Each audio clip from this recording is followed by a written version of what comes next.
Hello, I'm Charlie Grace and welcome to my Echoversary.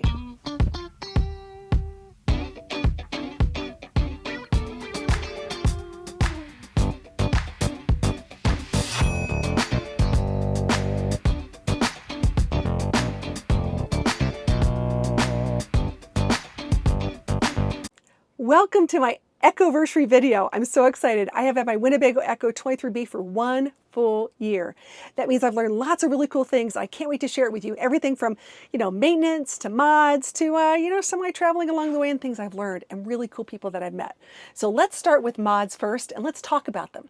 What have I done and what have I liked? That's even more important. So we're going to start on the outside and then come to the inside. We're going to make it really simple. The first thing I did, which most people start with suspension, I started with electric because I've got this lovely little furry co-pilot named Rosie Bell Dog, and she likes to hang with me and go everywhere. So I need to make sure that my Echo is climate controlled. So we did a major electrical overhaul. Thanks to Freedom Van Gogh for helping me with this whole entire project.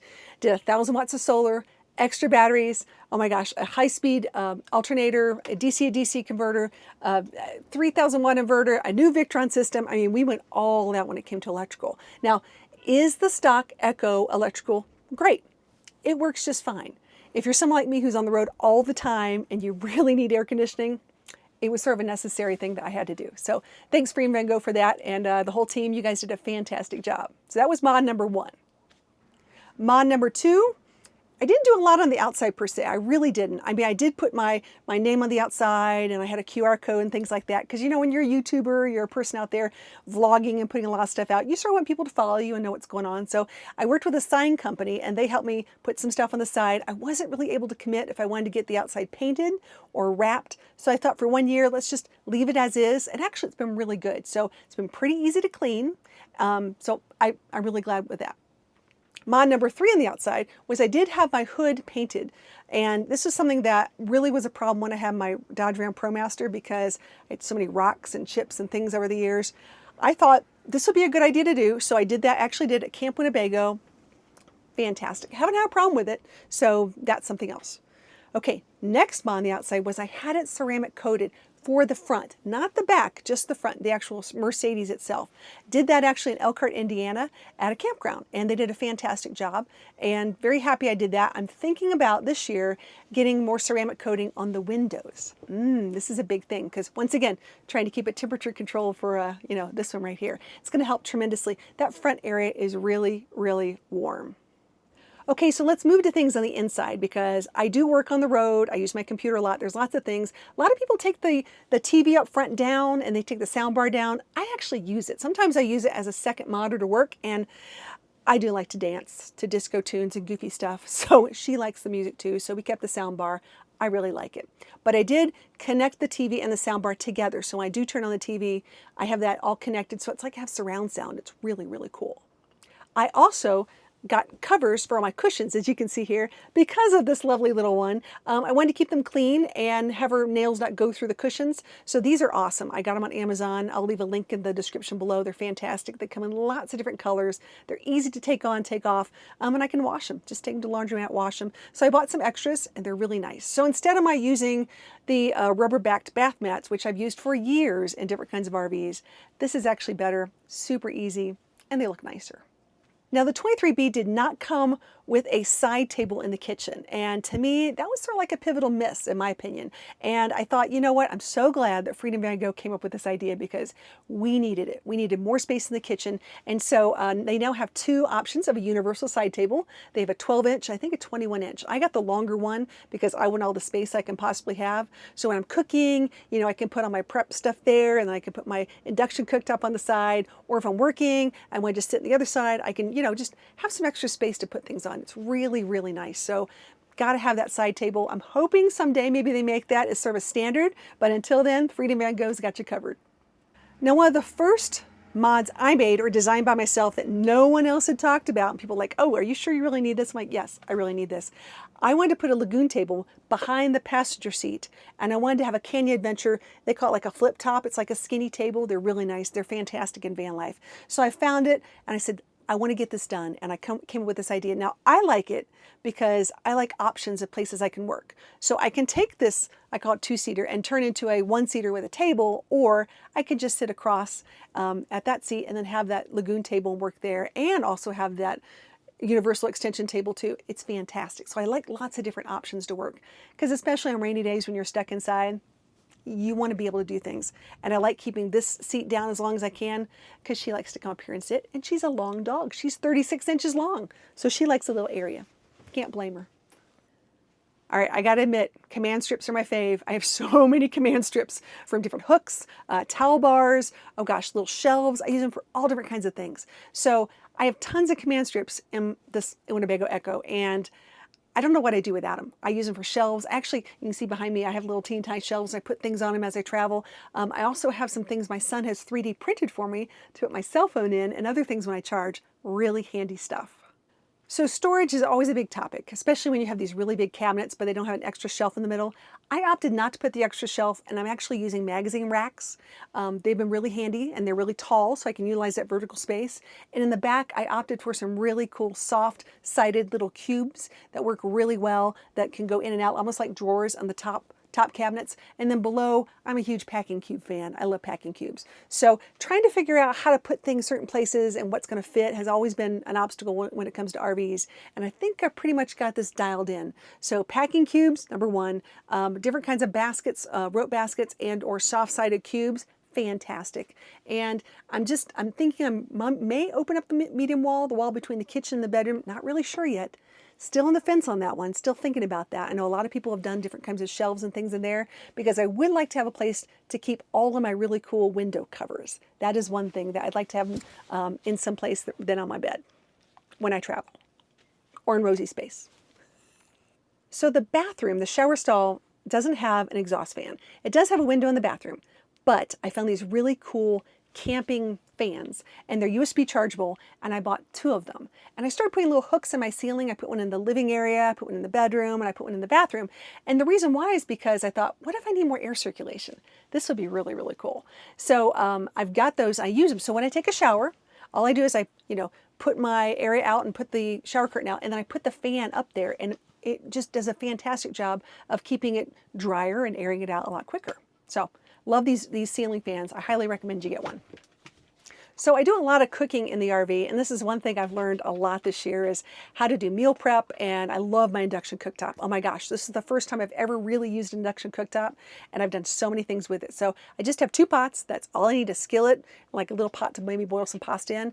Fantastic. I normally eat like eggs and ham or something, eggs and fried potatoes in the morning, and I make some extra stuff for Rosie. She loves her scrambled eggs. So this has been a godsend for us on the road, because I never really used the propane stove before, but I really do use that induction cooktop. As you can see from behind me, I did change a lot of my window shades to VanMade gear. I really love these things. They're fantastic. They insulate. They're just really wonderful things. I haven't done them on all my windows yet, though. I've got them in my bedroom, I've got 2 in my living area, but I still have to do my kitchen and my bathroom. So that's been something, as time goes by and I think I need it or whatever. I just wasn't sure I really needed one in the kitchen and in the bathroom, because it gets so moist in there. I wasn't sure if that's the kind of window covering that I wanted. So I might just be holding off on that for a little while longer. Another thing that was really new to me was ram mounts. I'd never really used ram mounts before, and I have them all over. So I use them to put things all over the rig, including my iPad that I put up. So I use it actually for my map system. When I'm on the road, I can actually use my maps, or I can use it as an extra little screen if I want to watch Netflix and whatnot. I also have the Charge Dock and the Terra X Navidock, the Overland, the nice big one. So I have all these amazing, really cool things to screw in there, from my cell phone to my tire pressure monitor system to actually my dash cam. I can put my radio there. There's lots of little gadgets and ram mounts you can buy for this thing. And it is really, really handy and really safe, which I like, because that means I don't have to take my hands off the wheel very much to get what I need, or to look at information and instruments that's going to tell me where to go. One more mod I want to talk about is organization in the garage. So I actually did get a cargo mat to put on the top to put some light items on, and I did have a couple boxes, but it's really difficult. I always feel like I'm playing a game of Tetris when it comes to my garage, because I keep an e-bike and I keep a few boxes of essentials, things I need in case of breakdown, a toolbox, things like that. So It's always a constant give and take when it comes to storage because I also don't want to overload it. And there's a lot of things I always want to bring. So if I want to bring like a clam or like a big tent of some sort, I've got to make room for that. Or small things like maybe shoes. Who knows? You got to have room, right? So here's some of my lessons learned when it comes to having an Echo for 1 year. And I've had a few things happen in the year. I've had 2 flat tires, owner-operator mistake. I have my tire pressure monitoring system on rubber valve stems and they need to be metal. That was one of those things that really just drove me crazy because it seemed like every other week I was having a flat tire and that's what it was caused by. I also found out that because it's a Mercedes, Mercedes Canada and the United States don't talk really well to each other. So I had a problem in Canada and I had to have that taken care of, and they had to call Mercedes US. You know, that whole roadside service thing, it should be all over North America or all over the globe. So something to think about when you have roadside service, who's actually going to help you. And Roadside Canada didn't really like dealing with Roadside United States. So there you go. I also had to replace my chassis battery. I think it was one of those things where Winnebago had this particular model for a while where they were building it out and it sat on the lot a little bit. And so it really caused a problem. And I finally, after 4 visits to the Mercedes service station, got it fixed in Lancaster, PA. So thanks to the Mercedes dealership out in Lancaster, PA, you guys did me a solid. I really appreciate all your help. I've stopped at, let's see, St. Catharines in Ontario, Lancaster, PA, Nashville, Tennessee, Fort Wayne, Indiana. I've gone to all these different kinds of Mercedes service stations all over the country. It's been really great. And I will tell you right now, they've all given fantastic service. And it's been a really good educational moment. So thank you to all the Mercedes service techs out there who's been teaching me a thing or two. I've also learned a lot from my Echo twins, I call them. All my twins out there on the road who are driving around a Spreco, a Winnebago Echo 23B Sprinter version. They have been awesome as far as like answering questions, learning all about this because we're all learning about it at the same time because it's the first year they put the Sprinter out and things have changed a little bit. So it's been fantastic. All the meetups, all the Facebook groups, all the chats. So I want to say thank you out there to all my Echo twins who's been helping me out. And I'm trying to answer your questions as well because right now I think we're up to 17 or 18,000 miles on this today. It's amazing how many miles I put on this. So, whew, that's a lot in 1 year. So the one thing I will say that I've learned a lot about is driving in hills and very interesting areas, such as I'm in the Rocky Mountains right now, and learning how to downshift and really be careful with this equipment because it's a very expensive vehicle and going up and down these serious curves and hills, it has been really interesting. So I was used to it. I was getting my feet wet, you know, in Tennessee, Alabama, Georgia mountains, but Rocky Mountains is a whole nother ball game. So when you're out here, if you decide to, you know, go up and down these hills, it's time to learn how to downshift, time to learn how to use those paddles on your steering column. It will be a huge help to you. Another great lessons learned is DEF. The first time I've ever had to use DEF in a vehicle, first diesel. And when I'm on long road trips, sometimes it's pretty easy to get DEF and sometimes it's not. So I've learned that, you know, within your first, 500,000 miles, whatever it is, you might want to stop at a truck stop and get yourself an extra thing of DEF, just in case. On this particular trip, I was about 1,800 miles before my yellow light came on. I was like, ooh, okay. And I actually went to a truck stop and they were out of DEF. So once again, this is how this works. So it's always nice to carry an extra box of DEF just in case. I did do one thing I was really proud of. I actually kept a journal and wrote down all of my expenses and all the things I did, all the fuel costs, oh gosh, going out to eat, things like that. So it gave me a really good idea on the road how much it really does cost. I will say this, because this is a fantastic vehicle for boondocking, that has been my #1 thing for saving money on the road. Because I can boondock, because I have 50 gallons of fresh water and I can take a shower in a Cracker Barrel parking lot or at the laundromat or while I'm waiting on groceries or something like that. It's amazing how this whole thing works. So I will say this, if you're thinking about boondocking and you love boondocking, a Winnebago Echo 23B is definitely something you should consider. So the real question is, what's next? Oh my gosh, what's Charlie Grace going to do now? I've tried to not go too crazy, but there are a few items that I might consider doing, and one of them is a quieter AC unit. Thinking about a Furrion Chill Cube. Haven't quite made my mind on that one, but I'm really considering that. That's one that I'm thinking of. Everyone keeps asking me, am I going to get super singles instead of dualies for the back tires? Right now, the dualies have been fantastic. I haven't had a problem with them, and this is a very heavy vehicle. So to do that is a significant expense, and I don't feel like I may use it as much as I might think. I could change my mind. Who knows? But right now, I think I'm going to keep the dualies. Oh, and the next thing people always ask is, are you going to get new bumpers? Are you going to get a winch? How outdoorsy you're going to have it look? There's a lot of things I'd like to do. Haven't really decided on that one either, but I do like ridgeline bumpers, so I wouldn't be surprised if someday down the road, one just magically appears on the front of my Echo. I do love to use my bat wing. I love to do some outdoor cooking. Even if that means I'm taking my, induction cooktop outside, I've got this really cool thing outside for all my silverware. It's a Dometic front runner item, and it just goes on one of my molly boards inside my back door. It has all my silverware, cutting board, everything I need right there. Super, super handy. That's one of those accessories I think everyone should get. I can't say enough how much I really appreciate you and all the follows and wonderful wishes and great advice as I'm on the road. So thank you so much for watching. This year, I cannot wait to do more events. This past year, where do I even start? We went to like Peace, Love, and Vans and Van Fest and Overland Expo and Adventure Vehicle Expo and all these really cool things. I can't wait to do more next year and share all those adventures with you too. So until next time, safe travels and happy tales.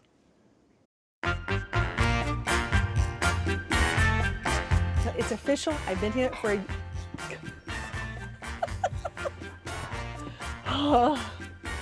Traveling with a dog. They said it was going to be fun. Traveling with a dog. She's low maintenance. Traveling with a dog. Yeah, she's a hot mess. I love this dog though. She's pretty awesome. She wants to be in the video. That's it. Okay, all right. That's it. That's it. Okay. Take 2. Take 23.